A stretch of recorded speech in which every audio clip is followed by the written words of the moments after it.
Motif pembunuhan siswi SMP di Talangkrikil terungkap.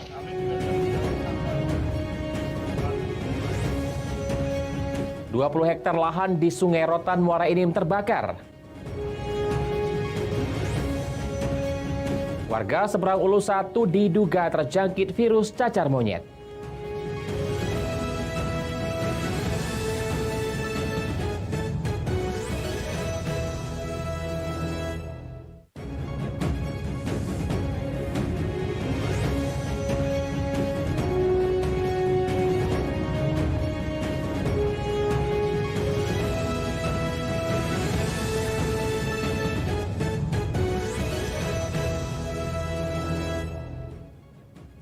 Selamat pagi, apa kabar pemirsa? Senang sekali saya dapat menjumpai Anda dalam Lintas iNews Sumsel. 3 sajian informasi tadi mengawali jumpa kita pada pagi hari ini.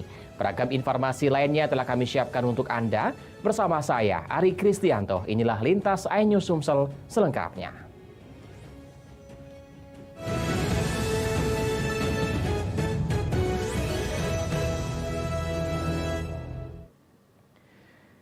Kita awali informasi pagi ini, pemirsa. Titik terang terbunuhnya siswi SMP di perkuburan Talangkrikil yang dilakukan oleh 4 tersangka terungkap. Salah satu pelaku mengaku pacar korban, cintanya ditolak korban sehingga terjadi pembunuhan dan perkosaan. Salah satu pelaku mengaku sakit hati dengan korban. Berusia 16 tahun, Saudara MZ berusia 6 dan Saudara AS berusia 12 tahun. Keempat anak di bawah umur ini ditetapkan sebagai tersangka dalam kasus pembunuhan disertai pemerkosaan terhadap siswi SMP berinisial AA 14 tahun yang jasadnya ditemukan tewas di tempat pemakaman Talangkrikil pada Minggu siang 1 September 2024. Keempat tersangka yang masih berwajah culun dan lugu ini yakni IS 16 tahun, MZ 13 tahun, NS 12 tahun, dan HS 12 tahun. Keempatnya merupakan komplotan yang menyebabkan tewasnya AA. Dari hasil pemeriksaan terungkap jika korban dibunuh terlebih dahulu lalu diperkosa secara bergilir oleh keempat pelaku di sebuah tempat kremasi tak jauh dari mayat korban ditemukan.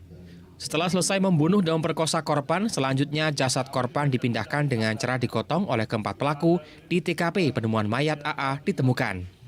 Setelah sampai di TKP kedua, korban kembali diduduk paksa oleh keempat pelaku dengan bergilir. Setelah itu, jasad korban ditinggalkan pergi.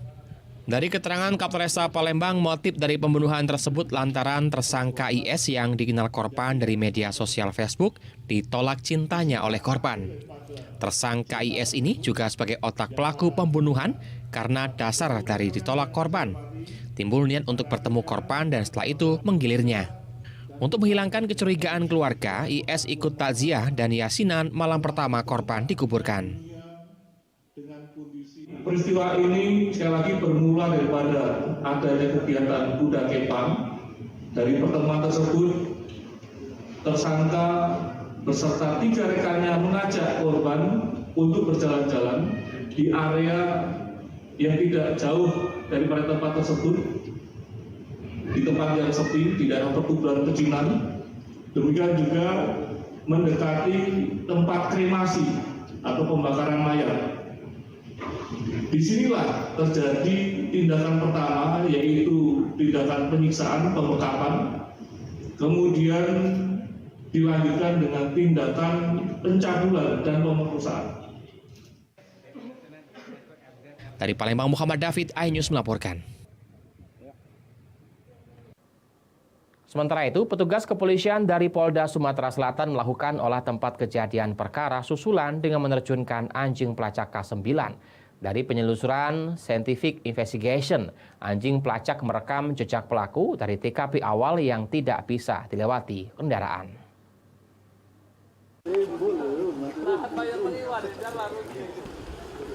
Tim Inafis Polda Sumatera Selatan melakukan identifikasi sidik jari di 2 tempat lokasi kejadian atas terbunuhnya pelajar kelas 2 SMP berinisial AA. Dimulai dari olah TKP tempat AA pertama kali ditemukan. Anjing pelacak K9 yang diterjunkan menelusuri jejak keempat pelaku melalui jalan setapak dari TKP awal mereka melakukan pembunuhan terhadap AA, yakni tempat kremasi yang jaraknya tidak begitu jauh dari TKP awal. Setelah sampai di TKP awal, polisi melakukan olah TKP dengan mengambil sidik jari di sejumlah tempat. Karena di tempat inilah korban AA diajak oleh keempat pelaku dan terakhir dibunuh lalu dirudah paksa oleh keempat pelaku. Direktur Reserse Kriminal Umum Polda Sumatera Selatan, Kombes Pol M. Anwar Reksowijoyo menjelaskan, penyisiran telah dilakukan dari lokasi pertama ke lokasi kedua. Ini dilakukan untuk melengkapi berkas sidik jari, baik dari lokasi awal hingga ke lokasi eksekusi. Tim Inavis saat ini masih melakukan pendalaman di TKP pertama. Karena dari keterangan pelaku di TKP kedua, walau korban telah tewas, keempat pelaku masih melakukan ruda paksa secara bergiliran. Dari TKP masih dalam proses, nanti kita sampaikan secara terbuka. Masih diperiksa ya Pak Dir ya? Pokoknya kita masih pendalaman untuk TKP pertama. Siap. Ininya dari alat bukti. Siap. Secara investigasi. Ya. Benar ada 4 orang Pak Dir yang diamankan Pak Dir. Nanti kita sampaikan dalam press conference. Siap. Kita siapkan semua, pokoknya kita ramuin semua. Siap. Di kosa dulu. Aja. Tapi hari ini apa? Prarekon artinya atau TKP? Hari masih olah TKP. Siap. Ya. Ya. Cari ini pembuktian dulu. Ya. Para terduga pelaku masih dalam pemeriksaan intensif kepolisian. Proses penyidikan masih berlangsung, di mana hasilnya nanti akan disampaikan dalam preskon. Dari Palembang, Firdaus, iNews melaporkan. Beralih ke informasi lainnya, kecelakaan beruntun terjadi di Jalan Sudirman depan SMA 3 km 3,5 Palembang. Diduga pengendara mobil minibus salah injak pedal gas sehingga menabrak 3 kendaraan lain yang ada di depannya. 2 pengendara motor dilarikan ke rumah sakit.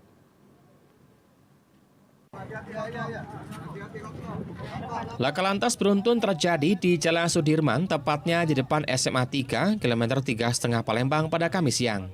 Sebuah mobil menabrak 3 kendaraan yang di depannya berupa 2 mobil dan sepeda motor yang terparkir. Kecelakaan ini terjadi diduga pengendara mobil Innova berwarna hitam yang hendak keluar dari lorong Kopral Umar menuju ke Jalan Sudirman diduga salah pinjak pedal hingga menghantam trotoar dan menabrak mobil hingga terpalik dan mengenai 2 pengendara sepeda motor. Aku tuh motor itu kemudian dia mau ke jalan utama. Karena mobil nanti orang berpunyai belum ahli mengendarai mobil nanti dan tidak gas sehingga mengukur mobil satunya lagi, mobil yang satunya lagi, mobil warna putih. Kemudian melompat garis marka jalan ini trotoar, kemudian ukur lagi satu mobil lagi, kemudian ukur lagi satu mobil lagi. Jadi 3 mobil yang jadi korban. Tidak ada korban jiwa, namun seorang pengendara mobil dan 2 orang pemotor harus mendapatkan perawatan medis dilarikan ke rumah sakit. Dari Palembang, Guntur Yansah, iNews melaporkan. Kebakaran hutan dan lahan telah menghanguskan sekitar 20 hektar lahan masyarakat Desa Sukamaju, Kecamatan Sungai Rotan, Kabupaten Muara Enim. BPBD Kabupaten Muara Enim bersama dengan Manggala Agni telah melakukan pemadaman melalui darat dan udara dengan bantuan heli waterbombing dari BPBD Sumatera Selatan. Untuk segera mengatasi kebakaran hutan dan lahan yang telah menghanguskan puluhan hektar lahan agar tidak meluas dan mendekati rumah penduduk, penanganan secara intensif telah dilakukan pemadaman dengan menggunakan heli waterbombing dari BPBD Provinsi Sumatera Selatan. PJ Bupati Muara Enim Hengki Kurniawan saat meninjau lokasi kebakaran mengatakan peristiwa kebakaran ini, pemerintah melalui BPBD bersama dengan Manggala Agni telah berupaya melakukan pemadaman dan pencegahan sehingga titik api sudah berkurang. Namun tetap dilakukan tindakan secepatnya agar tidak meluas dan melanda kawasan pemukiman penduduk kebakaran yang melanda lahan masyarakat sekitar 20 hektar. Sudah mulai padam, nanti mungkin akan dilaksanakan lagi mungkin waterbombing dan sudah ditelepon tadi Kalaksa dari provinsi untuk membantu waterbombing lebih banyak lagi. Sekarang titik api sudah mulai sedikit, tetapi masih diperlukan tindakan secepatnya untuk mengurangi titik api tersebut sehingga tidak mendekati pemukiman masyarakat. Kepada masyarakat diharapkan agar selalu waspada dan hati-hati terhadap kebakaran. Mengingat ini musim kemarau agar tidak membuka lahan dengan cara dibakar, terlebih lagi perusahaan perkebunan di wilayah Kabupaten Muara Enim. Dari Muara Enim, Edwin Sasatria, iNews melaporkan. Kemarau yang berkepanjangan berdampak pada petani cabai di Batun Jejawi, Kabupaten Ogan Komering Ilir. Selain kekeringan, tanaman cabai petani juga terserang hama hingga harganya pun anjlok.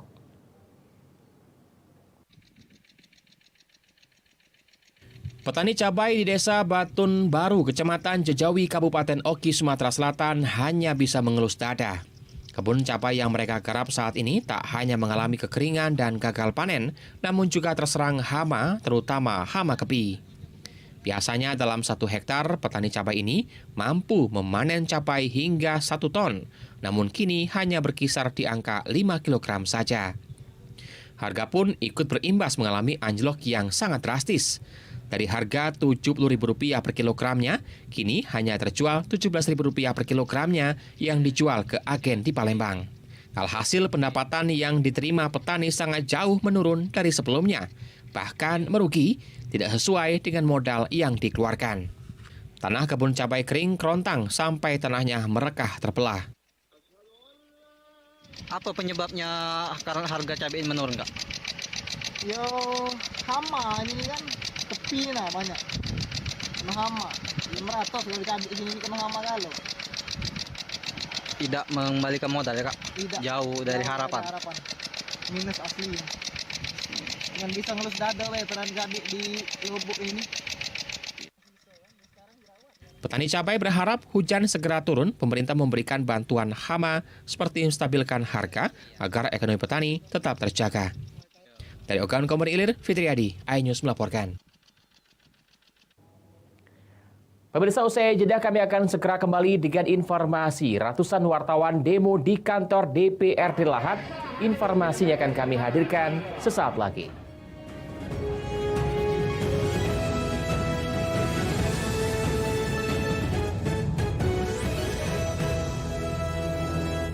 Kerasakti, Journey to the West, di MNC TV. Pesta uang kaget lagi, MNC TV. Laga Khatulistiwa, 7 September 2024, live di MNC TV. Kerasakti sore ini, jurus membelah lautan. Kau sudah membawa mutiara pemisah air? Tentu saja, pekerjaanku selalu selesai kan? Kau memang hebat. Kerasakti, Journey to the West, di MNC TV.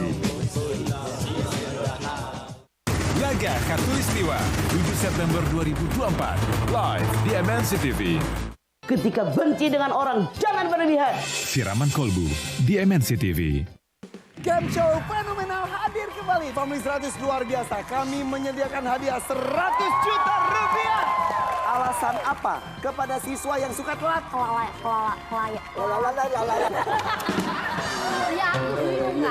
Ada nggak?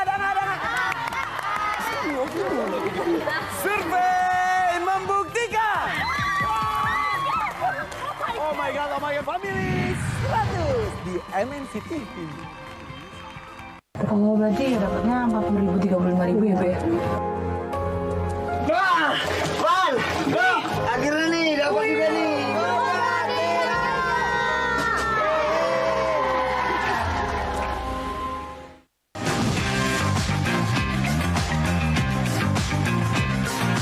Kerasakti, Journey to the West, di MNC TV. Rambutnya bagus, pakai sampo aja kok. Kerasakti sore ini, jurus membelah lautan. Kau sudah membawa mutiara pemisah air? Tentu saja, pekerjaanku selalu selesai kan? Kau memang hebat. Kerasakti, Journey to the West, di MNC TV. September berkelas, hanya di MNC TV.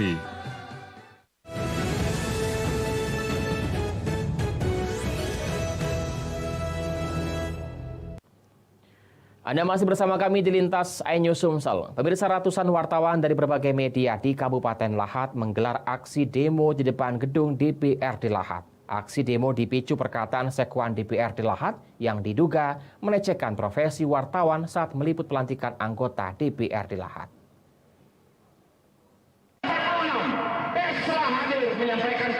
Ratusan wartawan dari berbagai media dan organisasi kewartawanan menggelar aksi demo di depan gedung DPRD Kabupaten Lahat untuk mengecam Sekwan DPRD Lahat yang dinilai lecehkan profesi wartawan. Aksi massa dimulai dari lapangan MTQ Lahat menuju gedung DPRD Lahat. Tak satupun ASN Sekretariat Dewan dan anggota DPRD muncul ke hadapan massa. LK Sekwan yang diduga melecehkan profesi wartawan saat sedang paripurna DPRD dalam pengambilan foto saat pelantikan Dewan terpilih. Melalui corong mikrofon, LK mengeluarkan pernyataan yang dianggap tidak pantas terhadap wartawan yang sedang bertugas. Ucapan Sekwan tersebut dinilai telah merendahkan profesi wartawan pada 26 Agustus lalu. Ishak Nasroni, koordinator aksi, menyatakan tindakan Sekwan tersebut dianggap melanggar Undang-Undang Pers Nomor 40 Tahun 1999. Rencananya, selain demo, para kulit tinta ini akan dilaporkan dugaan pelecehan tersebut ke pihak berwajib.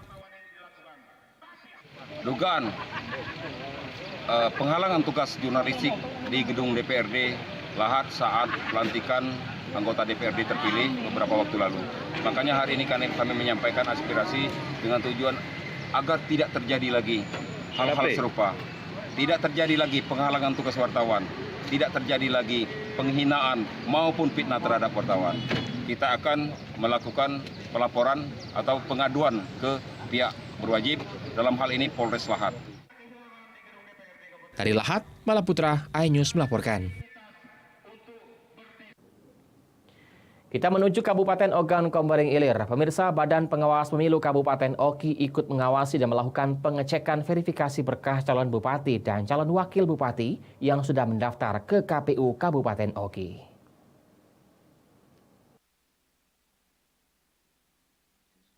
Badan Pengawas Pemilu Kabupaten Oki tengah melakukan pengecekan keabsahan dokumen pendidikan untuk calon Bupati Muhammad Jakfar Sodik dan Cawagup Supriyanto.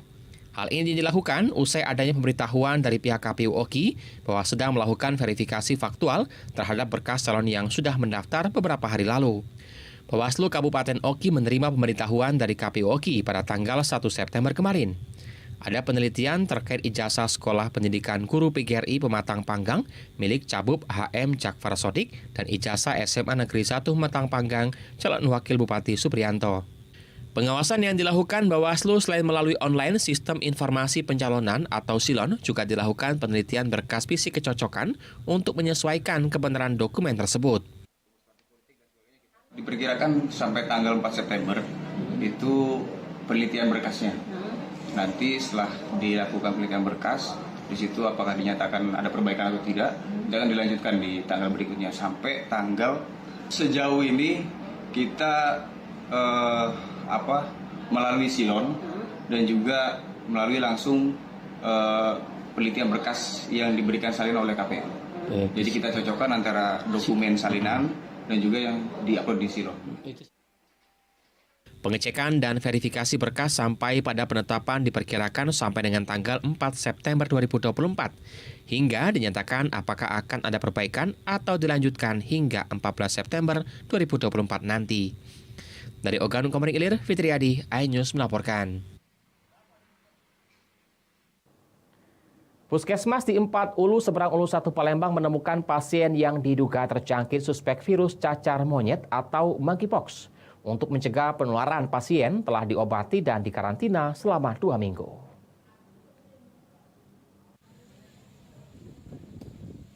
Seorang ibu rumah tangga berinisial J, warga Kelurahan 4 Ulu, Kecamatan Seberang Ulu 1 Palembang, diduga terjangkit suspek virus cacar monyet atau monkeypox. Gejala yang dialami pasien adanya tanda luka seperti koreng berwarna hitam di bagian telapak tangan dan kaki. Pasien tersebut diduga tertular dari tetangganya. Untuk mencegah penularan, pihak puskesmas melakukan pengobatan rutin dan mengkarantina pasien J di dalam bangsal secara mandiri selama 2 pekan. Penemuan ini sudah dilaporkan pihak puskesmas ke Dinas Kesehatan Provinsi Sumatera Selatan. Selama menunggu hasil lab, pihak puskesmas setiap hari memantau kondisi pasien. Kita lihat dari bentuk lukanya, bentuk lesinya. Di mana itu? Lesinya itu sebenarnya harusnya muncul pertama dari tubuh, dari badan, atau dari menyebar. Nah, cuman kemarin pasien kita itu kita temukan lesinya itu ada di tangan. Pasien sudah pulang dan sudah kita kunjungi lagi kemarin, dan akhirnya setelah 2 hari pos pengobatan, lukanya membaik. Ya. Dok, kalau untuk riwayat pasien itu dari mana? Dari mana, Dok? Riwayat pasien itu katanya dia warga sini? Dapat dari tetangga, dari warga sekitar, cuman memang jaraknya tidak terlalu berkata kemarin itu. Dari Palembang, Muhammad David, iNews melaporkan. Pemirsa, informasi tadi mengakhiri jumpa kita pada pagi hari ini. Jangan lewatkan informasi menarik lainnya dalam Lintas iNews Sumsel, Senin sampai Jumat pukul 7.30 waktu Indonesia Barat. Saya Ari Kristianto mewakili teman-teman yang bertugas mengucapkan terima kasih atas kebersamaan Anda. Selamat pagi dan sampai jumpa.